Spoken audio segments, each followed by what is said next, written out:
This is what the new vetted, corrected, and cleaned up version turns it out to be. And the whole thing has been, since its conception in 1971, moving slowly toward a process of being an ever more robust object in the theater of intellectual discourse. Well, simply this asymptotic explosion of novelty. What is it like when you have more change in a single day than you used to have in 1,000 years? What is it like when you have more change in a second than you've had in the previous 100,000 years? In other words, what we're saying in this cosmology is that the universe will undergo half of its evolutionary unfolding in the last hour and 35 minutes of its existence. And that's what I mean by the end of the world.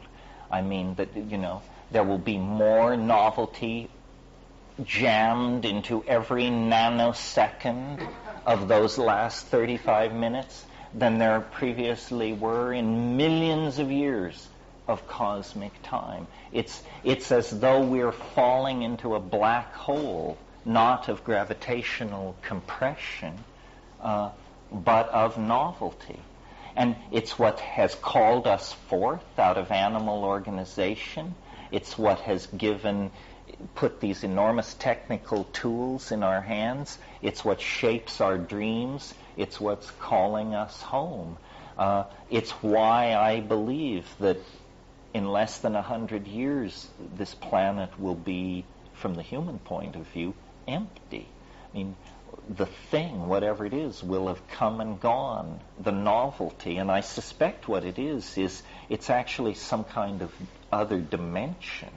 It's the way I think of it is novelty is crowding into three-dimensional space-time, and crowding in, and the three-dimensional space-time continuum will be unable to contain any more novelty, and like water flowing out of an overfilled bucket, the novelty will actually begin to push into another dimension.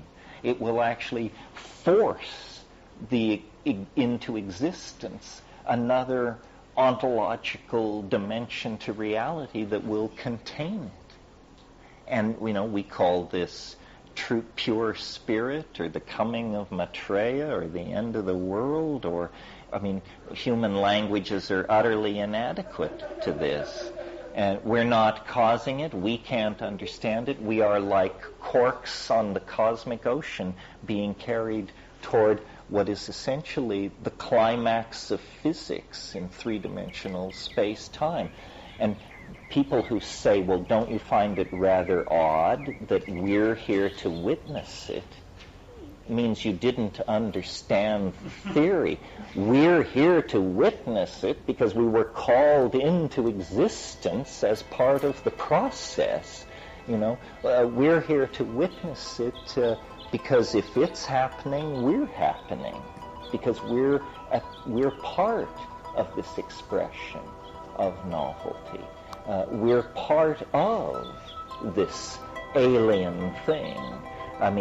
It's always been revealing itself, but at ever greater speeds. And, somewhere around 50,000 years ago, if you were paying attention, you would have smelled it in the air. And if you weren't paying attention then, check back at dynastic Egypt. And if you're still too dull to pick it up, check in on the 20th century. And I don't think anybody can miss it now. The air is filled with the eminence of the Eschaton. We are now so dynamically locked with this field of attraction that all you have to do is take a cat nap, smoke a J, lie in a hot tub, and it's waiting just behind your eyelids, just under the surface of ordinary reality. You don't have to look far or move fast to find it waiting. The sense of the eminence of the Eschaton is the pervading essence of life in the 20th century.